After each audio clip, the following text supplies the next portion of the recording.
வணக்கம். வள்ளுவரே, நாம் நிறைய துன்பப்படுறோம். காரணம் கேட்டால் வினைப்பயன்னு சொல்கிறோம். ஏன் வள்ளுவரே இந்த துன்பங்களும் அதற்கு காரணமான வினைப்பயனும் வாராதிருக்க என்னதான் வழி வள்ளுவரே? அப்பனே, நல்லா யோசிச்சு பாரு.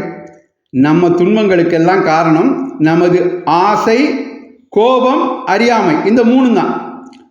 நாம் யாருங்கிற தெளிவில்லாத அறியாமையினால நான் எனதுங்கிற அகங்காரம், அகம்பாவம், ஆணவம் உண்டாகுது. அந்த ஆணவத்தால் ஒரு பொருள் மேலே ஆசை உண்டாகுது. அது கிடைக்காட்டி கோபம் உண்டாகுது.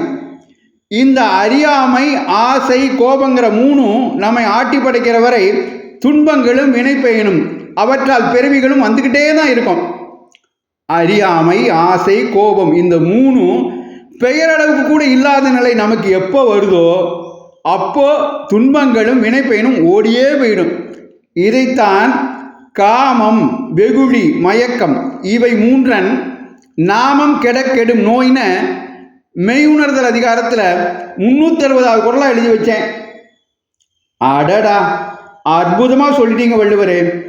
காமம், வெகுளி, மயக்கம் இவை மூன்றன் நாமம் கெடும் நோய். ஆசை, கோபம், அறியாமை இந்த மூணும் பெயரளவுக்கு கூட நம்மிடம் இல்லைங்கிற நன்னிலை வரப்போ அதை நாம் அடைஞ்சிட்டா நமக்கு துன்பங்களும் வினைப்பயனும் பிறவி பிணியும் இல்லை அப்படிங்கிறத தெளிவுபடுத்திட்டீங்க. நன்றி வள்ளுவரே. நன்றி, வணக்கம், ஜெய்ஹிந்த்.